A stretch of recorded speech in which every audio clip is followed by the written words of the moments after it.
This is the Krillcast. I'm Chris, and we're feeling some fatigue. And it's 2008 now, guys. We are now 12 years into this series. Mm-hmm. Right? It's Yeah, taking 12. so long. No, not 12 years. Yeah, 12. No, I don't know. Whatever it is. It's fine. It's It's too good. late to do math, but we're getting old. I'm getting gray beard going on. But here, 2008, guys. 2008, the year of the greats, the 2008s. Tell us what your favorite great game from 2008 was in the comments below. Will's going to go first again. He's been going first this whole series because I'm a nice guy and I've let him do that. Yep. Well, I'm number one, Chris. That's why.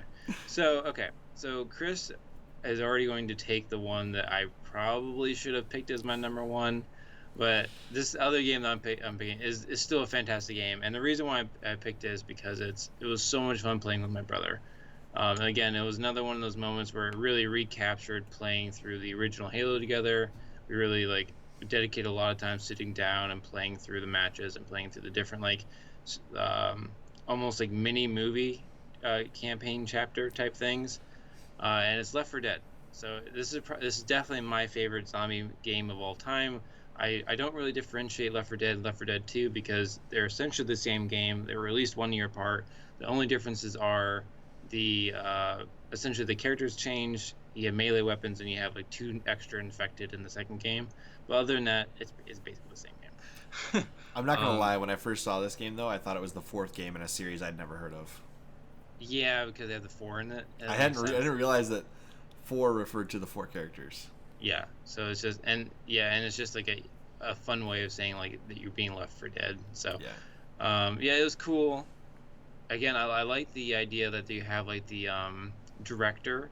So when you're playing through the little mini campaigns, there's an AI director that watches your movements. So if you end up wandering away from your group, it knows that you've done that, and it tries to trigger a zombie horde or a special infected to get you for making that mistake. So you really have to stay with your team.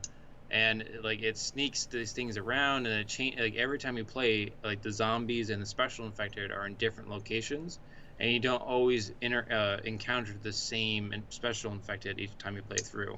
So it's really cool. So it ends up being very dynamic, and it's a lot of fun when you have friends. If you end up playing only by yourself, I personally think it's a little bit repetitive, even with the changing the locations of the enemies. But with a friend, it is a lot of fun. I picked the game Will probably would have picked, but Fable 2.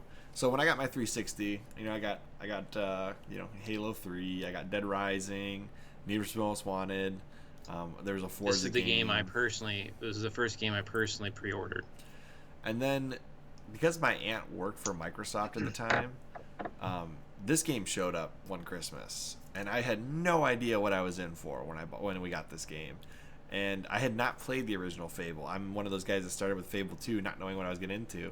And I played this, and I'm like, why am I some little kid walking around doing this weird carnival thing? And then all of a sudden it transports you years into the future, and you're like, whoa, what the heck is this?